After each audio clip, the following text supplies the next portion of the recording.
नमस्कार। दिन भर की बड़ी खबरों में आपका स्वागत है। मैं हूं आंचल। आज इस बुलेटिन में बात होगी एसआईआर पर सुप्रीम कोर्ट में फंसे चुनाव आयोग की, संसद में छिड़े सियासी संग्राम की, देखेंगे राहुल गांधी के बिहार प्लान को, सीएम ममता और चुनाव आयोग में बढ़ते टकराव को, जानेंगे कैसे जस्टिस वर्मा की बढ़ गई हैं मुश्किलें, और बुलेटिन के आखिर में देखेंगे जाने माने कार्टूनिस्ट इरफान की किस खबर पर पड़ी तिरछी नजर। लेकिन दिन भर की तमाम बड़ी खबरों से पहले एक नजर आज की सुर्खियों पर। हम देश के हर नागरिक के संरक्षक है, जांच एजेंसियों के वकीलों को तलब करने पर सुप्रीम कोर्ट की टिप्पणी। उत्तर प्रदेश के गन्ना मंत्री चौधरी लक्ष्मी नारायण ने आरएलडी को बताया पनौती। छाता सीट पर चुनाव से पहले बीजेपी आरएलडी में खींची तलवार, आरएलडी ने की मंत्री को हटाने की मांग। कांग्रेस का बड़ा आरोप, मतदाता सूची में नाम शामिल कराने के लिए केंद्रीय मंत्री सुरेश गोपी ने दिया झूठा हलफनामा, शिकायत दर्ज। शेयर बाजार में गिरावट, 368 अंकों की गिरावट के साथ 80,235 पर बंद हुआ सेंसेक्स, तो 97 अंकों की गिरावट के साथ 24,487 पर बंद हुआ निफ्टी। ये तो थी सुर्खियां। अब बात आज की सबसे बड़ी खबर की। चुनाव आयोग की तरफ से बिहार में मतदाता सूची का स्पेशल इंटेंसिव रिवीजन यानी एसआईआर कराया जा रहा है। पहले चरण का काम पूरा हो चुका है। इस मुद्दे पर सुप्रीम कोर्ट में सुनवाई भी चल रही है और कोर्ट ने सुनवाई करते हुए चुनाव आयोग पर तीखी टिप्पणी की।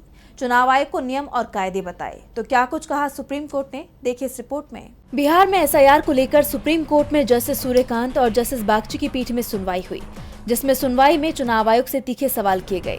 29 जुलाई को हुई सुनवाई में सुप्रीम कोर्ट ने सवाल किया था कि अगर 15 ऐसे लोगों के नाम सामने आते हैं जो दुनिया में हैं, लेकिन चुनाव आयोग ने उनका नाम काट दिया है, तो वो पूरी प्रक्रिया को भी रद्द कर सकता है। इस पर एक याचिकाकर्ता योगेंद्र यादव अपने साथ 17 लोगों को लेकर सुप्रीम कोर्ट पहुंच गए। 2 लोगों को उन्होंने पेश भी कर दिया। कहा कि ये जीवित लोग हैं जिन्हें चुनाव आयोग जिंदा नहीं मान रहा है। इस पर चुनाव आयोग के वकील हैरान दिखाई दिए। दूसरी तरफ 65 लाख लोगों के नाम काटे जाने के मुद्दे पर वरिष्ठ वकील कपिल सिब्बल ने सवाल खड़े कर दिए। उन्होंने कहा, अगर मैं कहता हूं कि मैं नागरिक हूं, तो चुनाव आयोग की जिम्मेदारी है मेरा नाम वोटर लिस्ट में शामिल करे। जो व्यक्ति मेरे शामिल होने पर आपत्ति कर रहा है, उसे साबित करना होगा कि मैं भारत का नागरिक नहीं हूँ। मतदाता पंजीकरण नियम 1960 कहता है कि मतदाता की नागरिकता साबित करने की जिम्मेदारी चुनाव आयोग की है, न कि व्यक्तिगत मतदाता की।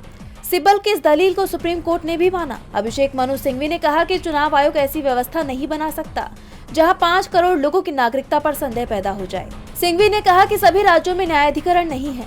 ऐसा नहीं हो सकता कि असम में प्राकृतिक न्याय का सिद्धांत हो, लेकिन बिहार में हर तरह का अप्राकृतिक न्याय हो। सिंघवी की दलील पर सुप्रीम कोर्ट ने भी कहा कि अगर ऐसा होता है तो हम यहाँ बैठे हुए हैं। कोर्ट ने ये भी साफ कर दिया कि जिन लोगों के नाम 2003 की वोटिंग लिस्ट में हैं, उन्हें कोई कागज नहीं देना होगा। इसके साथ ही उनके बच्चों को भी कोई कागजात नहीं देने होंगे। चुनाव आयोग सुप्रीम कोर्ट में फंस गया है, तो संसद में मोदी सरकार घिरती दिखाई दे रही है। संसद में इन दिनों सरकार और विपक्ष के बीच जबरदस्त टकराव देखने को मिल रहा है। सत्र के 17वें दिन विपक्ष ने एसआईआर और वोट चोरी पर जहां सरकार और चुनाव आयोग के खिलाफ प्रदर्शन किया, तो वहीं राहुल गांधी ने भी सरकार को एक बार फिर चुनौती दी। इस बीच सदन में विपक्ष के विरोध और बार बार स्थगित हो रही कार्रवाई के बीच काफी कुछ हुआ। तो क्या कुछ रहा घटनाक्रम, जानेंगे इस रिपोर्ट में। संसद के मानसून सत्र का 17वां दिन भी काफी हंगामेदार रहा, जहां विपक्षी पार्टियों ने सरकार और चुनाव आयोग के खिलाफ जमकर प्रदर्शन किया। विपक्ष ने एसआईआर और वोट चोरी के आरोपों को लेकर दोनों सदनों में तत्काल चर्चा की मांग की, जिसके बाद सत्ता पक्ष और विपक्ष के बीच तीखी बहस देखने को मिली। विपक्षी सांसदों ने वोट चोर गद्दी छोड़ के नारे लगाते हुए संसद परिसर में जोरदार विरोध प्रदर्शन किया। इस मौके पर राहुल गांधी ने मीडिया से बात करते हुए कहा कि पिक्चर अभी बाकी है। ऐसे तो बहुत अनलिमिटेड केसेस हैं, अभी पिक्चर बाकी है। विपक्ष का आरोप है कि सरकार इस अहम मुद्दे पर चर्चा से बच रही है।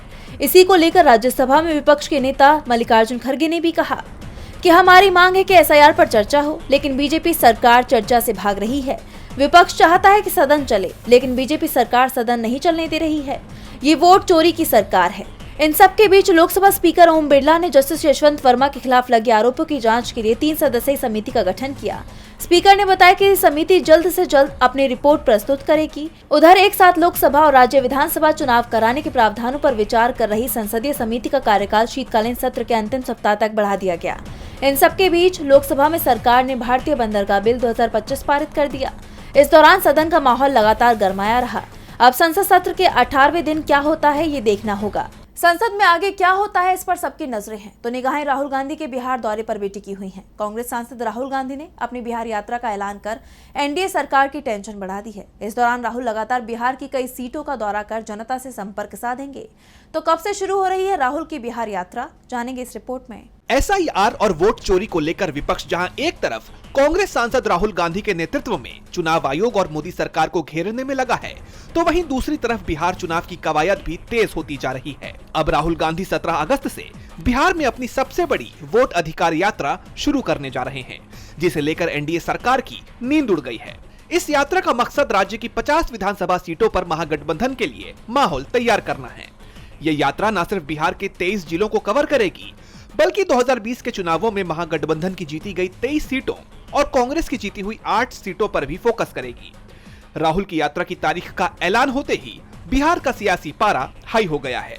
दरअसल जनवरी 2024 में राहुल गांधी की भारत जोड़ो न्याय यात्रा के बाद हुए लोकसभा चुनाव में महागठबंधन ने 5 सीटें जीती थी, जिनमें सासाराम, औरंगाबाद, पूर्णिया, कटिहार और किशनगंज शामिल हैं।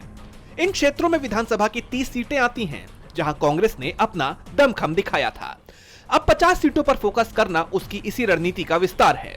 राहुल की यात्रा का मेन एजेंडा वोटर वेरिफिकेशन और चुनाव में वोट चोरी के आरोपों को उठाना है, जो सीधे तौर पर चुनाव आयोग और एनडीए पर सवाल खड़े कर रहा है। राहुल गांधी इस यात्रा में शाहाबाद, मगध, अंग, कोसी, सीमांचल, मिथिला, तिरहुत और सारण जैसे अहम क्षेत्रों में घूमकर वोटरों से संपर्क साधेंगे। यानी चुनाव चोरी हो या फिर बिहार चुनाव का मुद्दा, राहुल गांधी इस वक्त हर मोर्चे पर लगातार फुल फॉर्म में नजर आ रहे हैं। और अब बिहार यात्रा का ऐलान कर राहुल गांधी ने एनडीए सरकार की बेचैनी और बढ़ा दी है। राहुल ने एनडीए सरकार की बेचैनी बढ़ा दी है, तो चुनाव आयोग और पश्चिम बंगाल सरकार एक बार फिर से आमने सामने आ गए हैं। एसआईआर की प्रक्रिया को लेकर तो पहले से ही बंगाल सरकार सवाल उठा रही थी, वहीं अब उसने चुनाव आयोग के फैसले को भी मानने से इनकार कर दिया है। तो क्या था चुनाव आयोग का निर्देश, जिसे मानने से इनकार किया सरकार ने, जानेंगे इस रिपोर्ट में। चुनाव आयोग पश्चिम बंगाल में एसआईआर की प्रक्रिया शुरू कर चुका है। इसके लिए आदेश जारी किए गए हैं। इस बीच ये खबर सामने आई है कि कुछ बूथ की वोटर लिस्ट में हेराफेरी की गई है, जिस पर चुनाव आयोग ने सख्त एक्शन लेने के लिए बंगाल सरकार से कहा था, लेकिन राज्य की ममता सरकार ने चुनाव आयोग का आदेश मानने से इनकार कर दिया। इसके बाद चुनाव आयोग ने राज्य के मुख्य सचिव को सख्त निर्देश दिए थे कि 12 अगस्त तक वो 5 अधिकारियों के खिलाफ एक्शन ले। 4 अधिकारियों को निलंबित कर उनके खिलाफ एफआईआर दर्ज कराने के आदेश जारी करने को कहा था, लेकिन राज्य की सीएम ममता बनर्जी ने एक बार फिर से चुनाव आयोग के आदेश को मानने से इनकार कर दिया। राज्य सरकार ने 2 अधिकारियों को चुनावी काम से भी हटा लिया है, लेकिन उन्हें सस्पेंड करने से इनकार कर दिया है।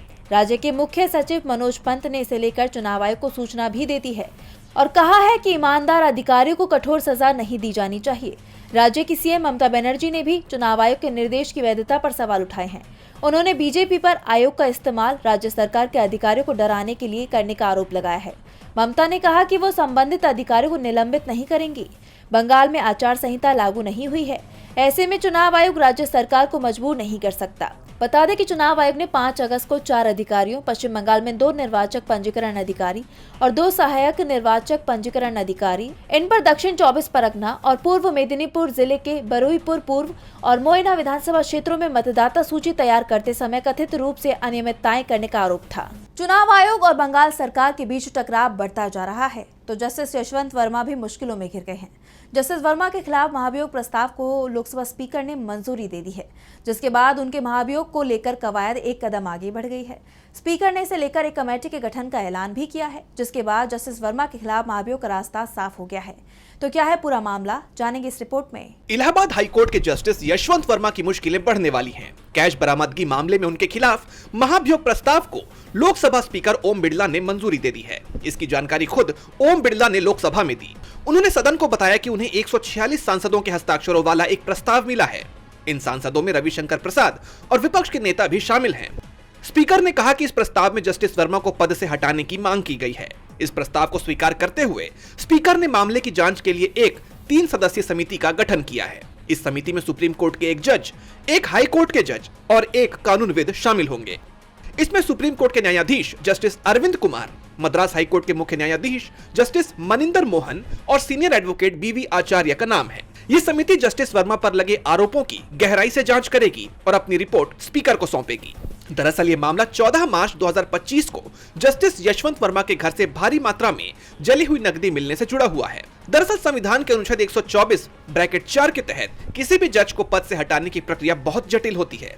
इसके लिए संसद के दोनों सदनों में विशेष बहुमत से प्रस्ताव पारित होना जरूरी है। अब इस मामले में आगे की कवायद तय की जाएगी। इस घटना ने न्यायपालिका की जवाबदेही और उसकी आजादी के बीच संतुलन पर एक नई बहस छेड़ दी है। अब सभी की निगाहें इस 3 सदस्यीय समिति की रिपोर्ट पर टिकी हैं, जो इस मामले में आगे की दिशा तय करेगी। जस्टिस वर्मा की मुश्किलें बढ़ती दिखाई दे रही हैं, तो टेंशन में महायुति भी दिखाई दे रही है। महाराष्ट्र के उप मुख्यमंत्री एकनाथ शिंदे लगातार ये संकेत दे रहे हैं कि राज्य सरकार के मंत्रियों के बीच दूरियां बढ़ती जा रही हैं। पिछले दिनों भी महाराष्ट्र विधानसभा सत्र के बीच उनका दिल्ली आ जाना, फिर गृह मंत्री अमित शाह से बंद कमरे में मुलाकात करना खटपट की खबरों को और बल दे रहा है। और अब एक बार फिर उन्होंने कुछ ऐसा किया है जिसको लेकर ये कयास है कि राज्य सरकार में सब कुछ ठीक नहीं है। तो क्या है मामला, जानेंगे इस रिपोर्ट में। महाराष्ट्र की महायुति सरकार में सब कुछ ठीक नहीं चल रहा है। कहा जा रहा है कि शिंदे खुद को और अपने मंत्रियों को नजरअंदाज किए जाने से नाराज हैं। वहीं एक बार फिर एकनाथ शिंदे अपनी ही सरकार से दूरी बनाते हुए नजर आए। उन्हें 12 अगस्त को प्रदेश कैबिनेट मीटिंग में पहुंचना था, लेकिन वो नहीं पहुंचे। कयासों को जोर इसलिए भी मिल रहा है क्योंकि उनके करीबी मंत्री भारत गोगावाले भी इस बैठक में शामिल नहीं हुए। एक तरफ जहां शिंदे की नाराजगी की वजह उनको और उनके मंत्रियों को नजरअंदाज करना बताई जा रही है, तो वहीं गोगावाले की नाराजगी को लेकर कहा जा रहा है कि वो रायगढ़ जिले का प्रभारी मंत्री न बनाए जाने से नाराज है। अब तक इस जिले में प्रभारी मंत्री का ऐलान नहीं हुआ है क्योंकि एनसीपी के अदिति तटकरे के नाम पर शिवसेना भड़क गई थी। बता दें कि ये पहली बार नहीं है जब ऐसी अटकलों को बल मिला हो, बल्कि इससे पहले जब वो दिल्ली आए थे तब उनकी और शाह की मुलाकात को इससे जोड़कर देखा जा रहा था। उनकी नाराजगी की एक वजह ये भी बताई जा रही है कि मुख्यमंत्री देवेंद्र फडणवीस का झुकाव शिंदे से ज्यादा अजित पवार गुट की तरफ है।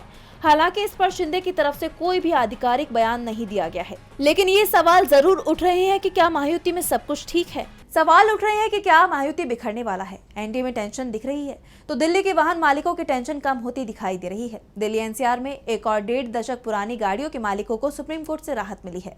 तो क्या है सुप्रीम कोर्ट का फैसला और कैसे इस फैसले से मिली तमाम गाड़ी मालिकों को राहत, जानेंगे इस रिपोर्ट में। सुप्रीम कोर्ट ने दिल्ली एनसीआर में 10 साल से पुरानी डीजल और 15 साल से पुरानी पेट्रोल गाड़ियों के मालिकों को बड़ी राहत दे दी है। कोर्ट ने कहा है कि फिलहाल इन गाड़ियों पर कोई सख्त कार्रवाई नहीं की जाएगी। कोर्ट का यह फैसला दिल्ली सरकार की अपील के बाद आया है, जिसमें सरकार ने कोर्ट से ऐसी गाड़ियों के खिलाफ जबरदस्ती कार्रवाई न करने का अनुरोध किया था। यह आदेश सीजेआई बीआर गवई, जस्टिस के विनोदचंद्रन और जस्टिस एनवी अंजारिया की बेंच ने दिया। इस फैसले से उन हजारों गाड़ी मालिकों को राहत मिली है जो अपनी पुरानी गाड़ियों को आर्थिक कारणों से नहीं बदल पा रहे हैं और जिन्हें लगातार ये डर था कि उनकी गाड़ियों को जब्त किया जा सकता है। कोर्ट के इस कदम से यह साफ हो गया है कि पुरानी गाड़ियों के मुद्दे पर फिलहाल कोई कार्रवाई नहीं की जाएगी और सरकार और कोर्ट इस मामले पर मिलकर आगे विचार विमर्श करेंगे। यह मुद्दा सॉलिसिटर जनरल तुषार मेहता ने दिल्ली सरकार की तरफ से उठाया था। कोर्ट ने सरकार से 1 महीने के अंदर इस फैसले पर अपना जवाब देने को कहा है। बता दें कि साल 2014 में नेशनल ग्रीन ट्रिब्यूनल ने दिल्ली एनसीआर में एयर पॉल्यूशन को कम करने के लिए इन गाड़ियों पर बैन लगाने का आदेश दिया था। सुप्रीम कोर्ट ने 2018 में इस आदेश को बरकरार रखा था। दिल्ली सरकार ने फरवरी 2024 में guidelines for handling end of life vehicles in public places of Delhi 2024 जारी करके करीब 62 लाख पुरानी गाड़ियों को सड़कों से हटाने और स्क्रैप करने की प्रक्रिया शुरू करने का आदेश दिया था, जिसका जमकर विरोध हुआ था। और अब सुप्रीम कोर्ट का इस पर यह आदेश आया है। अब ये देखना होगा कि सरकार इस मामले पर क्या जवाब दाखिल करती है। और बुलेटिन के आखिर में देखेंगे जाने माने कार्टूनिस्ट इरफान की किस खबर पर पड़ी तिरछी नजर।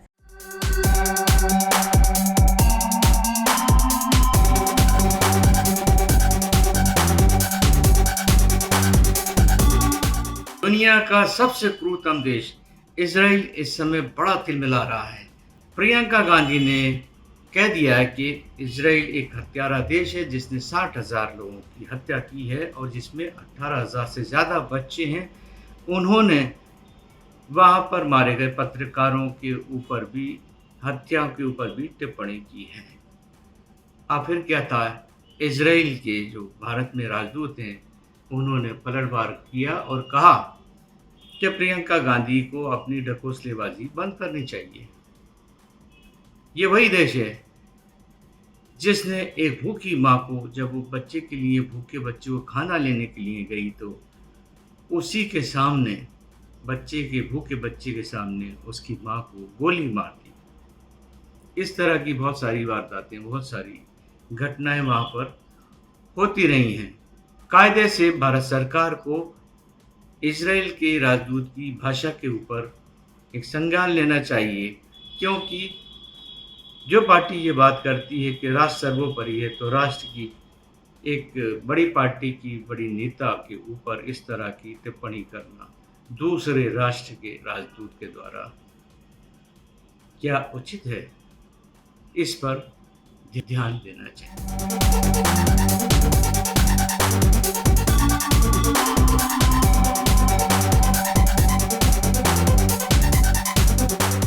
बहुत बहुत शुक्रिया इरफान जी। तो आज इस बुलेटिन में बस इतना ही। आप देखते रहिए DB लाइव। नमस्कार।